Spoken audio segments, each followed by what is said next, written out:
नमस्कार। गणपति ज्योतिष संस्थान की तरफ से आप सभी को प्यार। आशा करते हैं कि आप सभी ठीक होंगे। आज फिर एक नई कहानी के साथ और रमा एकादशी के बारे में महत्वपूर्ण जानकारी के साथ उपस्थित हुए हैं। चलिए आगे बढ़ते हैं। चलती चक्की देख के दिया कबीरा रोए, दो पाटन के बीच में साबुत बचा न कोई। इस दोहे का अर्थ है कि चलती चाकी देखकर, यानी लोगों की जिंदगी चलती देखकर कबीर साहब को रोना आता है, क्योंकि इस चलने वाली जिंदगी में सबको एक दिन छोड़कर जाना है। जिंदगी और मौत ये दो पाटों यानी चक्की के दो पत्थर के बीच में सभी को पीस पीस कर एक दिन खत्म हो जाना है। कुछ लोग इस सच्चाई को जानते हुए भी अनजान बनते हैं। यानी कहने का अर्थ है कि जो चक्की का पार्ट होता है बीच में आता है वो पिस जाता है, लेकिन जो चक्की के बीच में कील लगा होता है, अगर उसके किनारे यानी धर्म के किनारे या धर्म का पांव छूकर अगर सहारा ले लिया जाता है तो इंसान की भवसागर पार हो जाती है। शंख चक्र गदा हस्ते महालक्ष्मी नमस्तुते।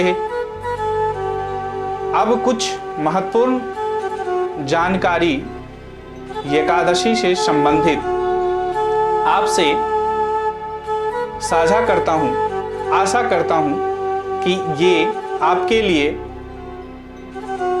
लाभदायक होगी। दीपावली से पहले समृद्धि देने वाला व्रत 21 अक्टूबर को रमा एकादशी। इस दिन भगवान विष्णु लक्ष्मी की पूजा से बढ़ती है सुख समृद्धि। इसके बारे में आपको अवगत कराएंगे कि व्रत पे क्या करना है, कैसे करना है, किस पेड़ पौधे की पूजा करनी है, तुलसी की पूजा करनी है तो आंवला की पूजा करनी है तो कैसे कैसे करनी है, वो सारी चीजें इस वीडियो के माध्यम से आपको जानकारी दे रहा हूं। दीपावली के 4 दिन पहले आने वाली एकादशी को लक्ष्मी जी के नाम पर रमा एकादशी कहा जाता है, जो कि इस बार 21 अक्टूबर को रहेगी। ये कार्तिक कृष्ण पक्ष की एकादशी होती है। इस दिन सूर्योदय से पहले उठकर तीर्थ स्नान करने के बाद भगवान विष्णु की पूजा और व्रत किया जाता है। पद्म पुराण में कहा गया है कि इस व्रत को करने से सौभाग्य और समृद्धि बढ़ती है। जाने अनजाने में हुए पाप भी खत्म हो जाते हैं। व्रत और पूजा की विधि: सुबह जल्दी उठकर तीर्थ स्नान करें। ऐसा न कर पाए तो घर पर ही पानी में गंगा जल डालकर या मिलाकर स्नान करें। इसके बाद उगते हुए सूर्य को अर्घ दें। फिर एकादशी पर भगवान विष्णु की पूजा और व्रत की संकल्प लें। फिर भगवान विष्णु और लक्ष्मी जी का अभिषेक और पूजा करें या किसी ब्राह्मण से करवाएं। गीता पाठ भी करवा सकते। भगवान को केले या किसी और मौसमी फल का भोग लगा सकते हैं तथा प्रसाद बांटें। इसके बाद ब्राह्मण को भोजन करवाएं और जरूरतमंद लोगों को अपने इच्छानुसार दान दें। रमा एकादशी पर क्या करना चाहिए वो आपको हम बताते हैं कि कौन सा शुभ काम आपके लिए लाभदायक रहेगा। रमा एकादशी की सुबह जल्दी उठे, स्नान के बाद पूरे घर में गौमूत्र का छिड़काव करें। दीपावली से पहले घर की साफ सफाई करें। इसके बाद पूरे घर में पवित्रता बनाने के लिए घर में गौमूत्र का छिड़काव किया जाता है। घर के मंदिर में विष्णु और लक्ष्मी जी के सामने एकादशी पर व्रत करने का संकल्प लें। संकल्प के साथ ही पूजा करें। दक्षिणावर्ती शंख में केसर मिश्रित दूध भरकर अभिषेक करें। जो लोग इस तिथि पर व्रत करते हैं उन्हें दिन भर निराहार रहना चाहिए। अगर पूरी तरह से भूखे नहीं रह सकते तो फलाहार कर सकते हैं। साथ ही दूध का सेवन भी किया जा सकता है। पूरे दिन भगवान के मंत्र ओम नमो भगवते वासुदेवाय का जाप मानसिक रूप से करते रहना चाहिए। शाम को सूर्यास्त के बाद तुलसी के पास दीपक जलाएं और तुलसी को लाल चुन्नी ओढ़ाएं।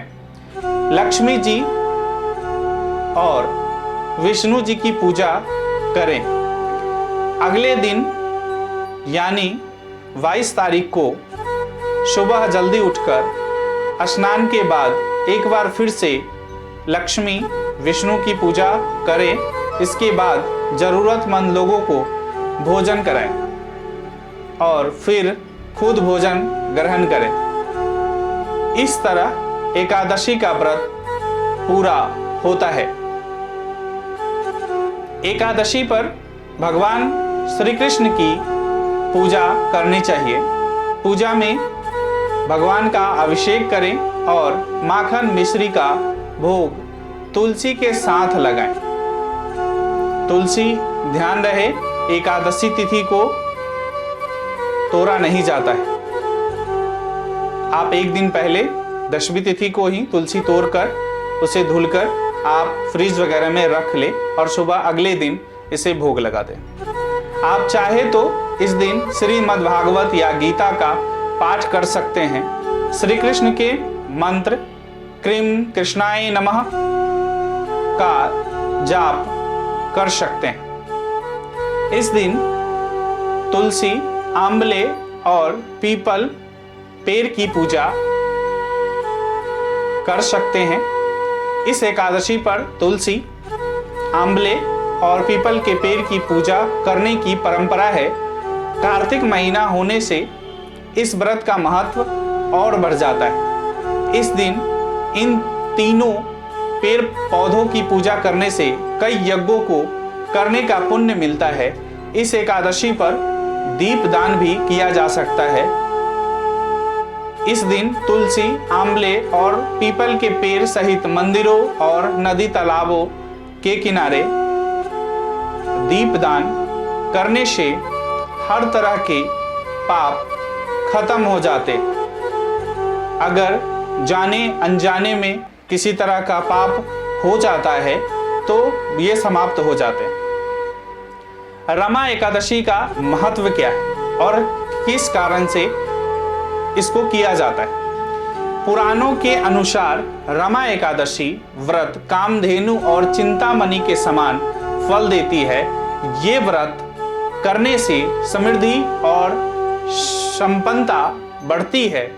इस व्रत को करने से लक्ष्मी जी प्रसन्न होती है। पद्म पुराण के अनुसार रमा एकादशी का व्रत करने से भगवान विष्णु की कृपा प्राप्त होती है, जिसके प्रभाव से हर तरह के पाप खत्म हो जाते हैं। तत्पश्चात मृत्यु के बाद विष्णु लोक मिलता है। पद्म पुराण के अनुसार रमा एकादशी का व्रत कथा इस प्रकार है। मुचुकंद नाम का धार्मिक और सत्य बोलने वाला राजा था, उसकी दोस्ती इंद्र, यम, वरुण, कुबेर और विभीषण से थी। उसके राज्य में भी सभी सुखी थे। उनकी चंद्रभागा नाम की बेटी थी,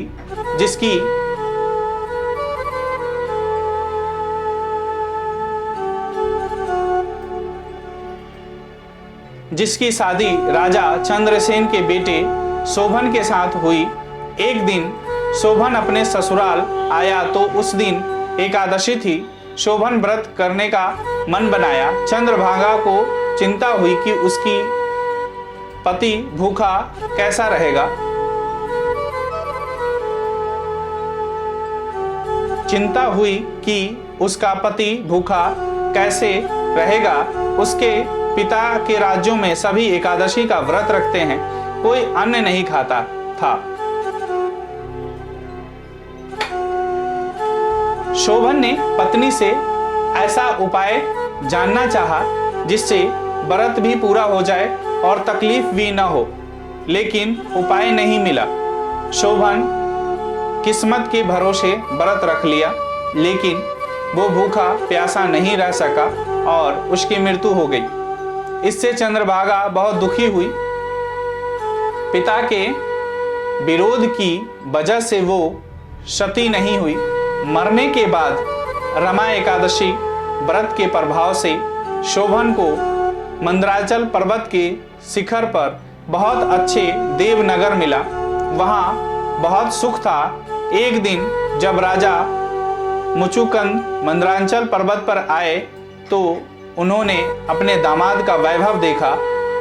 वापस अपनी नगरी आकर चंद्रभागा को बताया तो वो बहुत खुश हुई और अपने पति के पास चली गई। अपनी भक्ति और रमा एकादशी के प्रभाव से शोभन के साथ सुखपूर्वक रहने लगी। ये हमने आपको रमा एकादशी के बारे में बताया। आप रमा एकादशी करें और इसका पूर्ण फल प्राप्त करें। आज के लिए इतना ही। राधे राधे, नमस्कार।